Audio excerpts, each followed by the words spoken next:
think about your average Tuesday, just think about the sheer invisible exhaustion of navigating workplace friction. Oh, absolutely. It's draining. Right. Or just that underlying hum of worrying about peer judgment, or like the absolute fatigue of trying to steer or manage or fix the behavior of literally everyone around you. Yeah, we hemorrhage just an unbelievable amount of cognitive energy doing that. We really do. We spend all this energy trying to control variables Yeah. that are, frankly, fundamentally outside our jurisdiction. Right, and it's exhausting. Exactly. Hmm. So today we are doing a deep dive into a highly specific cognitive framework Yeah. that is, designed to stop that energy bleed. Which I think we all desperately need right now. Yeah, for sure. We're exploring concepts from Mel Robbins' book, The Let Them Theory. Yeah. And we're going to specifically dissect this two-part psychological mechanism, which is let them and let me, It's just such a critical framework, especially for anyone experiencing burnout. because it targets the root cause, right? Exactly. What Robbins has mapped out here, it isn't just some, behavioral trick.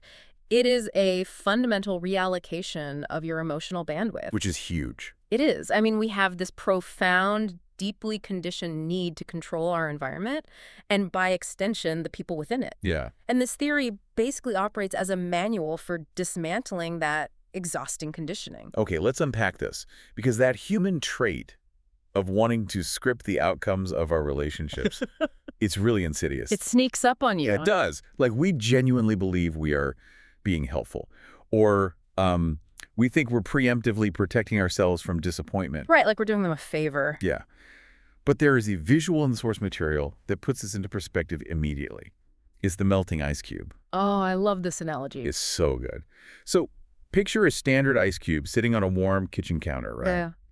And it's slowly, inevitably pooling into water. It's melting away. Yeah. And that ice cube is the finite amount of time we have. More specifically, the severely limited time we have with the people we actually care about. Mm-hmm. And when you evaluate behavior through the lens of that melting ice, spending any of it trying to, control a colleague's mood or a partner's minor habits, it just seems like a massive cognitive failure. It really is an evolutionary misfire, but, it's a very understandable one. How so? Well, we try to control others because, on a primitive neurological level, predictability equals safety. Oh. Yeah. Yeah. If we can script the behavior of our coworkers or our family members, we create this controlled environment, and then we're insulated from unexpected threats. So we're just trying to keep ourselves safe. Exactly. But the detachment required by the let them approach, it forces us to confront a pretty difficult reality that safety is an illusion. Wow. Yeah, that's a hard pill to swallow. It is. But detachment here, it does not mean apathy. I mean, it isn't about withdrawing care or becoming emotionally cold. Right, you're not just giving up on people. No, not at all. It is a calculated strategy for self-preservation. You only have a set amount of that melting ice cube. Yeah. Spending your limited neural resources on someone else's autonomy is simply a bad investment. So true detachment is recognizing that relinquishing control is the only way to actually protect your own energy. Precisely. So self-preservation in this context, it isn't about building a defensive wall.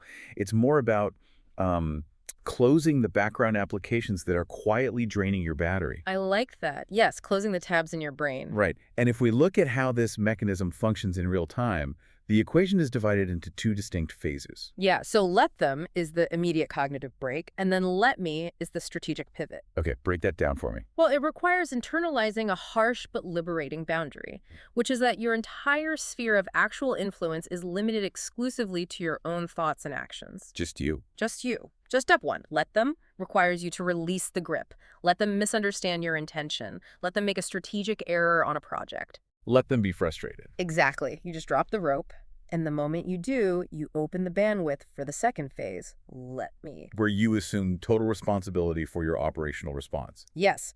So, for example, if they are consistently late to a meeting, let them be late. Let me start the agenda at exactly 9:00 a.m. I love that. And the physics of a playground seesaw illustrates this perfectly in the book. Oh, the seesaw metaphor is brilliant. Right.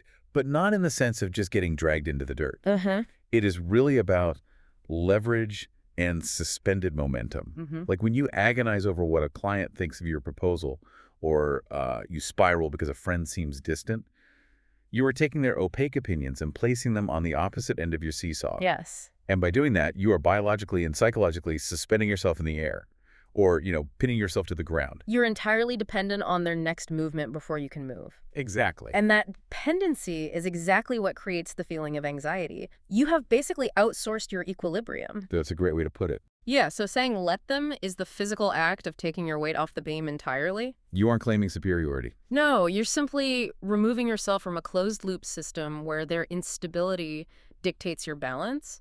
You just step off the playground equipment and walk away. But let's push back on the nuance of that boundary for a second. Mm. Because stepping off the equipment can easily be misinterpreted as just passive compliance. Oh, for sure. People get that wrong all the time. Right. Like if a coworker routinely takes credit for my deliverables in departmental meetings and my response is just, let them? I mean, I am actively damaging my career trajectory. Yeah. Doesn't this framework risk turning people into doormats disguised as Zen masters?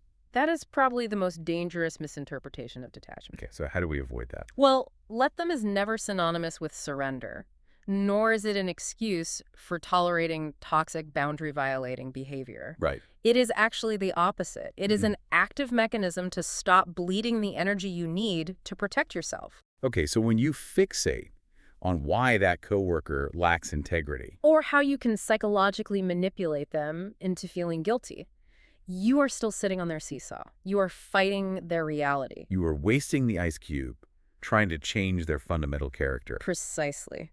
The pivot to let me is where the actual power resides. So how does that look in the stolen credit scenario? You say, let them attempt to claim this work. Let me immediately forward the timestamp graphs to the project lead. Ah, I see. Yeah, you stop demanding that they be a different, more ethical person. And you start engineering your own environment to neutralize their behavior. You transition from emotional enmeshment to tactical management. Exactly. Which actually brings us to a crucial biological question. Okay, let's hear it.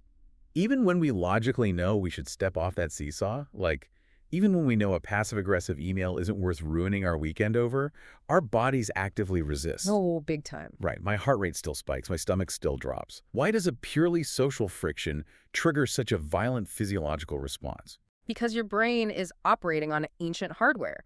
Hardware that hasn't received a software update for modern social dynamics. Like we're still wired for the caveman days. Pretty much. Right. This requires looking at the amygdala, right, the brain's threat detection center, but moving beyond basic biology into evolutionary mismatch. Okay. In our ancestral environment, social rejection or isolation literally meant death. Wow. Yeah, if the tribe ousted you, you starved. So the human nervous system evolved to interpret social friction with the exact same neurochemical urgency as a physical predator. So a passive-aggressive email is processed by the brain as an existential threat to our survival. Yes. We aren't overreacting by choice. Our biology is literally flooding us with cortisol to prepare for a physical fight that isn't coming. Here's where it gets really interesting, though. There's this metaphor of the on-off switch in the book. Mm-hmm. So when you're triggered by, say, a slow walker blocking your path when you're late, or a deeply unfair critique from a manager, your switch flips to on, draining your life force. Right. Your amygdala initiates a hijack.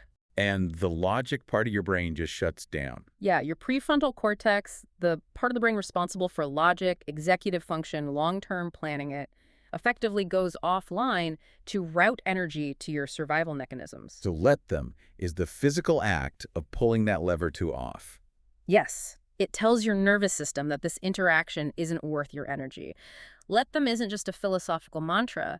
It is a deliberate cognitive reappraisal technique. So when you consciously articulate that phrase, your prefrontal cortex sends an inhibitory signal to the amygdala, Exactly. You are actively using language to hack the nervous system. forcing the logic center back online to tell the fear center to stand down. It is manual regulation. You are telling your neurochemistry, hey, this interaction is a social inconvenience, not a fatal threat.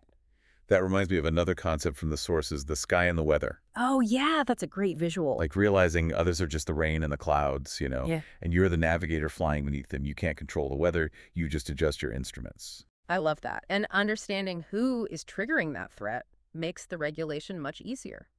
What do you mean? Well, if we look at the psychology of emotional regression under stress, the framework becomes incredibly pragmatic. Okay. There is a psychological reality that when under extreme pressure, a massive portion of the adult population regresses to the coping mechanisms they developed in childhood. Wait, really? So adults are just acting like kids? This is where the theory gets profoundly structural. What's Mhm. fascinating here is physically, these are adults navigating complex corporate systems, right? They're managing mortgages, leading teams. Yeah, they look like adults. But emotionally, when their prefrontal cortex is compromised by stress, they lose access to adult emotional regulation. They regress to behavior patterns that solidified around the age of 8. Oh, wow. Which tracks completely with the dynamics of most dysfunctional meetings, if you think about it. Doesn't it? Yeah. A senior director yelling about a delayed timeline isn't employing some complex management strategy. They are emotionally dysregulated. They are basically experiencing an 8-year-old's tantrum. Exactly. And if you were in a grocery store and saw an actual 8-year-old screaming on the floor because they couldn't have a piece of candy. Your amygdala wouldn't perceive it as a threat to your self-worth. No, of course not. You would recognize that the child's nervous system is just overwhelmed. You wouldn't take the screaming personally. Right. And you certainly wouldn't try to rationally debate the child. Exactly. You don't negotiate with dysregulation. So if we treat chronic adult outbursts not as calculated attacks, but as the emotional equivalent of, like, a foreign language we don't speak, it changes the entire dynamic. It really does. You don't need to translate the tantrum. You don't need to internalize it. You just observe it. That observation is the ultimate realization of let them.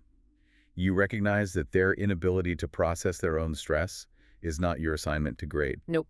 Nor your problem to solve. That reframing effectively neutralizes bad behavior. But let's shift the context a bit. Okay, where to? Because bad behavior is really only half the equation, right? What happens when the trigger isn't an attack or a tantrum, but someone else's good fortune? Jealousy. Yeah. How does this framework hold up against human jealousy? It is arguably more vital in that scenario because we have a pervasive tendency to weaponize the success of others as a tool for self-punishment. We really do. And the evolutionary mismatch happens here too. You see a former colleague announce a massive promotion or a round of funding, and your amygdala fires. You experience a deep sense of threat, Yeah. not because you lost anything, but because the human brain mistakenly interprets status as a zero-sum game. Exactly. We look at other people's lucky cards and instantly feel like we are losing the game. Which brings up the grand game of cards analogy from the book. Yes, it's such a helpful way to visualize it. We are all sitting at this massive poker table, basically. We are all dealt entirely different starting hands. Someone might have inherited a better network, endless capital, or they just pulled a statistically improbable lucky card on the river. And you cannot control the dealer. Right. But the cognitive cost of fixating on your neighbor's hand is exorbitant. Every ounce of attention you spend monitoring their chips or dissecting whether they deserved that card. Or calculating how unfair the distribution was. Yes. All of that is attention stolen directly from your own strategy. Yeah. It actively makes you a worse player of your own hand. It is severe attention fatigue. If I am consumed by your cards, I am actively misplaying my own. Precisely. But jealousy is such a visceral, immediate response, you know? How do we practically flip that jealousy into something useful in the heat of the moment? Well, by redefining what another person's success actually represents, Robbins introduces the concept of the formula. The formula. You have to intellectually force the realization that their win is not your loss. It is data. Yeah. If someone runs a marathon, launches a successful startup, or writes a novel, they have fundamentally proven that the mechanics exist to achieve that specific outcome. Within the human experience. Yes. They aren't hoarding a finite resource. They are just showing you it's possible. They are stress testing a blueprint. So they cease to be an opponent and become an unexpected teacher. Exactly. The moment you implement, let them have this massive win, let them enjoy this moment, they instantly cease to be a competitor. You neutralize the threat response in your amygdala. Right. And you transform them into a data point. You can look at their hand objectively and ask, what were the exact mechanics of that play? What elements of their formula can I adapt for my own hand? You move from emotional paralysis back to strategic action. Exactly. So what does this all mean?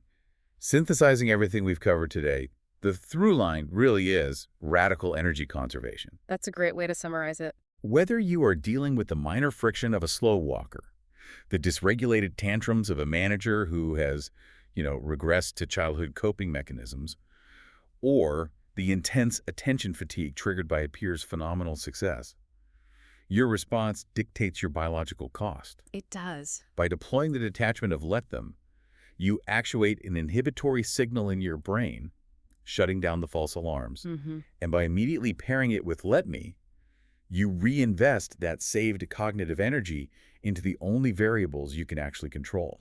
It is a complete transition from a reactive existence to an engineered one. Yeah, For anyone who recognizes their own exhaustion in these patterns, I strongly recommend engaging directly with the original book, The Let Them Theory. it's fantastic. It really is. It contains a mountain of research and heart. Yeah. The depth of psychological framing and the practical architectures provided in the book are essential for making this shift permanent. It teaches you how to stop managing the world and start managing your own bandwidth. As we wrap up, there's one final overarching concept from the text that underpins this entire philosophy. It's something for you to mull over. Okay. It's a statement that sounds simple but carries immense psychological weight. You are the only love of your life. Wow. Yes, it is the foundation of the entire framework. Because the drive to control other people almost always stems from a fractured sense of self-worth. Right. It's not just a nice platitude.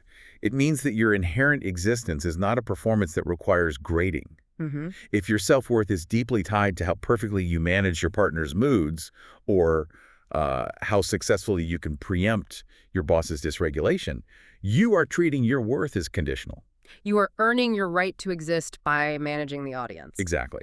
But if you truly internalize that your worth is an inherent unchangeable baseline, that you are profoundly valuable just by taking up space, the compulsion to control others vanishes. Yes, disappears. Why would you spend another single drop of your melting ice cube trying to micromanage someone else's reality when your own is already complete? When you no longer need their specific reaction to validate your worth, you are finally free to just let them be. It fundamentally changes the equation of your daily life. It really does. Thank you for joining us on this deep dive. We hope this framework offers you a strategic advantage in reclaiming your cognitive energy. And perhaps a bit more space to breathe on your average Tuesday. Take care of yourselves out there, and remember to just let them.